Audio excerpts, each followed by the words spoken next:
새벽에 기도의 자리에 나오신 여러분 축복합니다. 우리 어제 주보에 또 우리 중보기도 소식지에 있는 것처럼 나라 위한 기도 제목 가지고 또 교회를 위한 기도 제목 가지고 또 한 달간 열심히 기도해 주시기를 바라고, 또 개인적으로도 우리의 많은 기도 제목이 있는데 기도함으로 하나님께서 우리의 삶에 역사하시는 것을 다 경험하는 귀한 간증이 있기를 축복합니다. 우리가 하나님을 향하여 은혜의 하나님이라고 이야기를 합니다. 하나님을 은혜의 하나님이라고 부르는 이유가 무엇일까? 그 이유는 하나님께서 우리에게 먼저 사랑을 베풀어 주시죠. 그러나 사람들이 참 악하고 죄인이어서 그 하나님의 사랑에 온전히 반응하지 않고 타락하고 범죄하게 됩니다. 그래서 하나님께서 그 범죄한 죄인들을 향하여 징계를 하시죠. 그런데 하나님께서 사랑을 베풀어 주셨음에도 불구하고 죄를 짓고, 그리고 그것에 대하여 하나님 징계하셨는데 징계로 끝나는 것이 아니라 늘 하나님의 마지막 목적은 회복에 있다 하는 것입니다. 그래서 하나님의 징계에 대하여 백성들이 간구하고 돌이키고 부르짖게 되면 하나님께서 마음을 돌이키십니다. 그리고는 그 이스라엘 백성들을 회복시켜 주십니다. 이것이 창세기부터 계속 되어지는 역사의 흐름입니다. 특별히 사사기 같은 경우에 보면 이 과정이 계속 반복되는 것을 봅니다. 하나님께서 사랑해 주시고 은혜 베풀어 주시고, 또 조금 있다가 이스라엘 백성들이 범죄하게 되고 하나님이 징계하면 다시 또 살려달라고 애원하고, 그럼 또 하나님께서 살 길을 열어주시는 겁니다. 이렇게 계속 반복되게 되는데, 우리가 짓는 죄에 비하여 하나님께서 너무나 큰 회복을 주시고, 또 회복 안 주셔도 크게 할 말이 없을 텐데 늘 다시 살 길, 회복의 길을 열어주십니다. 그래서 하나님을 은혜의 하나님이라고 말하고 있습니다. 우리가 이제 나라 위에서 또 교회 위에서 기도하자고 하는데, 사실 우리 나라를 보면 또 우리 개인의 삶에도 그런 경우가 있죠. 우리 나라가 겪고 있는 여러 어려움들, 사실 돌이켜보면 우리의 죄 때문에 겪는 일들이 많이 있습니다. 우리의 욕심들, 또 정직하지 못한 것, 서로 사랑하지 못한 것, 이기적인 것들, 이런 것들 때문에 발생한 문제들, 그런 것들로 인하여 겪는 어려움들이 사실 참 많습니다. 그래서 이제는 그런 우리의 범죄함에서 완전히 돌이키고 은혜의 하나님, 회복하게 하시는 주님을 바라보며 기도할 수 있게 되기를 축복합니다. 하나님은 은혜의 하나님이시기 때문에 우리에게 소망이 있습니다. 그 말은 우리의 삶에, 또 이 나라도 마찬가지입니다. 가장 어두운 때라고 생각되는 그때에 주님이 빛으로 임하십니다. 또 절망 중에 소망으로 임하시는 분이 우리 하나님이십니다. 오늘 이사야 33장 이제 중간 부분을 읽어가게 되는데요. 이 이사야 33장은 하나님께서 이스라엘 백성들을 회복시켜 가시는 내용의 이야기입니다. 그런데 이 회복시키시는 하나님이 왕으로 표현되는데 17절에 내 눈은 왕을 그 아름다운 가운데서 보며 광활한 땅을 눈으로 보겠고, 여러분 절망 가운데 말할 수 없는 비참함 가운데 있는 이스라엘이 이제 그들을 회복시켜 주시는 하나님, 왕 되신 하나님을 눈으로 보게 될 것이다, 이렇게 말씀하고 있습니다. 여러분 똑같이 우리의 삶에서도 늘 새해를 행하시는 주님, 회복케 하시는 주님을 보게 될 것입니다. 우리에게 있어야 할 것이 있다면 그 회복하시는 하나님, 새해를 행하시는 하나님을 향한 기대하는 마음, 갈망하는 마음이 우리 가운데 있어야 하겠습니다. 여러분 하나님의 은혜는 똑같고 임하시는 주님은 똑같습니다. 그러나 그 주님을 바라보는 눈이 열린 사람, 그 은혜를 바라보는 눈이 열린 사람이 누구냐? 사모하고 갈망하는 사람입니다. 오늘 먼저 우리가 주님 앞에 간구하기를 원하는 것은 하나님 회복케 하시는 그 은혜의 하나님을 향한 기대하는 마음, 갈망하는 마음, 사모하는 마음을 우리 가운데 부어주시옵소서, 그렇게 기도하겠습니다. 또 오늘 말씀을 보면 주님께서 이스라엘 백성들을 어떻게 회복시키시는가? 오늘 18절에 내 마음은 두려워하던 것을 생각해 내리라.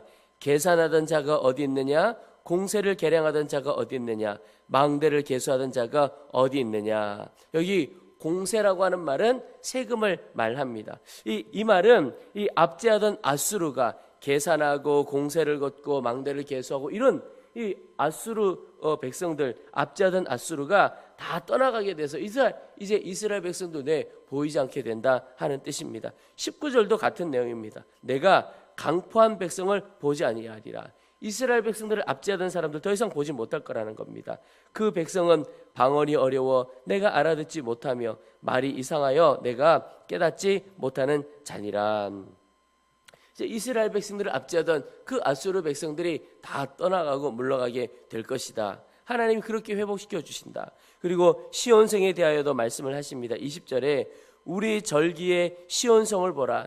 내 눈이 안전된 처소인 예루살렘을 보리니 그것은 옮겨지지 아니할 장막이라. 그 말뚝이 영영이 뽑히지 아니할 것이요 그 줄이 하나도 끊어지지 아니할 것이며. 이 시온성 예루살렘의 회복을 말합니다. 그런데 그곳이 너무나 안전한 곳이다, 안전한 장막이다, 이렇게 말씀하고 있습니다. 그러면서 이 예루살렘 시온성이 안전한 이유가 21절에 이어서 나옵니다. 여호와는 거기에 위험 중에 우리와 함께 계시리니. 여러분, 이 예루살렘이 안전한 이유가 무엇입니까? 그 성이 튼튼해서가 아니라 주님이 그곳에 함께 계시기 때문에 그곳이 안전한 성입니다. 여러분, 안전은 내가 어떤 물리적으로 어떤 안전한 곳에 있느냐, 그것이 아니고 누구와 함께 있느냐, 사실 여기에 더 중요한 문제입니다.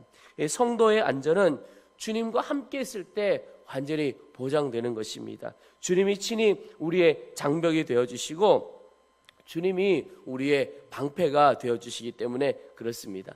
참 우리가 자주 하는 이야기지만 아이에게 가장 안전한 곳이 어디입니까?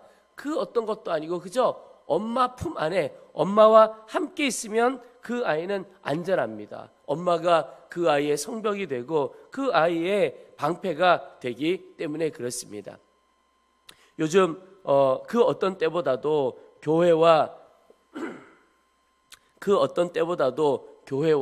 성도들을 향한 이 사단의 공격이 참 심합니다. 아주 작은 일에도 교회와 성도들이 받는 비난 또 공격 아주 심합니다. 물론 교회와 성도들이 잘못한 부분들도 있습니다. 그런데 그 비난과 비판 이런 것이 그 어느 때보다도 굉장히 심한 것을 보게 됩니다. 그래서 우리가 세상 가운데서 예수 믿는다고 교회 다닌다고 말하기가 참 쉽지 않은 때를 살아가고 있습니다. 이 공격이 심하다는 거죠. 그런데 그 모든 공격을 막아주시고 또 주의 백성들 지켜주시는 분은 오직 한 분, 우리 주님이시라는 사실입니다. 그래서 여러분, 우리는 오직 주님 품으로 더 나아가야 합니다. 그것이 예수 그리스도를 믿는 성도가 이 어둠의 공격에서 세상의 비난과 세상의 공격으로부터 안전하게 보호받는 유일한 길입니다. 여러분, 우리의 안전은 그 어디에도 있지 않고 하나님 아버지 품 안에 있습니다. 그래서 우리가 오늘 또 하나 기도할 것은, 하나님